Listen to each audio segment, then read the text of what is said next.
Të nderuar përfaqësues të medias, ju falemnderit që bashkuat me ne në këtë orë të zakonshme.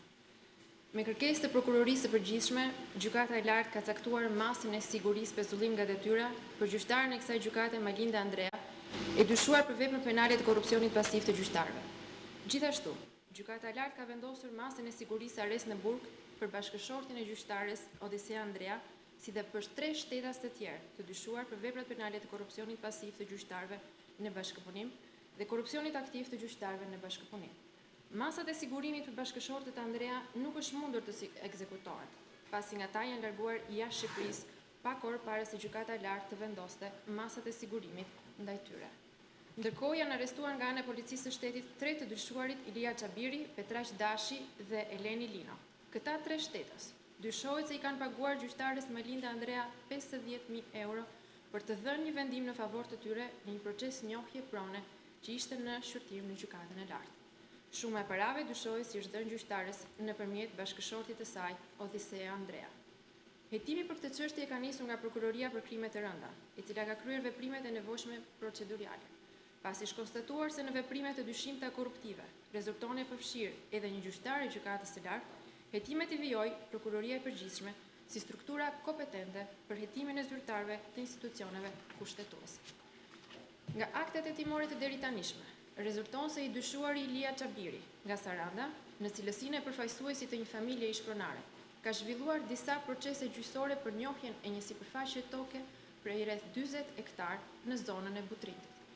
Deri në fillim të korrikut 2016, kjo çështje ishte në fazën e studimit në gjykatën e lartë. I dyshuari Çabiri është angazhuar që procesi gjyqësor në gjykatën e lartë të përfundonte në favor të tij. Për këtë arsye ai ka kontaktuar me të dyshuarin Petraq Dashi. Ky i fundit kishte njohje dhe komunikim me shtetasin Odisea Andrea, i cili është bashkëshorti i gjyqtares Malinda Andrea, antare e trupit gjykues të çështjes. Në vijim të kontakteve ndërmjet personave të përfshirë, i dyshuari Petraq Dashi nënshkrua një kontratë fiktive me të dyshuarin Ilia Çabiri dhe Eleni Lino, në bazë të së cilës ai deklaron se u ka dhënë huaj shumën prej 50.000 euro. Në fakt, këtë shumë, i dyshuari Petraq Dashi ia dorëzon bashkëshortit të gjyqtares së gjykatës së lartë, shtetasit Odisea Andrea, me qëllim dhënien e vendimit në favor të dyshuarve Çabiri dhe Lino.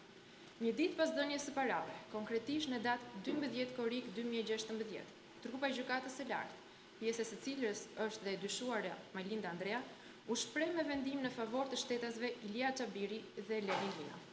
Në këto kushte, Prokuroria e Përgjithshme ka krijuar dyshime të arsyeshme se shtetasit e mësipër kanë konsumuar elementet e veprave penale të korrupsionit pasiv të gjyqtarëve dhe korrupsionit aktiv të gjyqtarëve.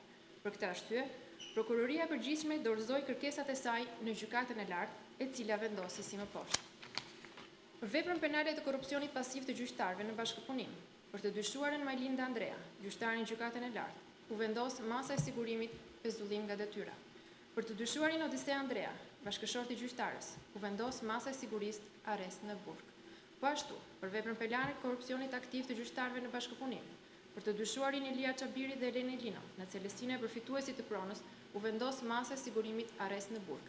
E njëjta masë sigurimi, ajo e arrestit në burg, u vendos edhe për shtetasin Petraq Dashi, i dyshuar si ndërmjetës për dhënien e parave. Masat e sigurimit për shtetasit Ilia Çabiri, Eleni Lino dhe Petraq Dashi u ekzekutuar nga ana e policisë së shtetit pas ditën e sotme. Ndërkohë, është shpallur në kërkim shtetasi Odisea Andrea, i cili aktualisht mban detyrën e këshilltarit në Komisionin e Sigurisë Kombëtare në Kuvendin e Shqipërisë. Vendimi për pezullimin nga detyra e gjyqtares së gjykatës së lartë Malinda Andrea i përcillet Kuvendit të Shqipërisë dhe Presidentit të Republikës.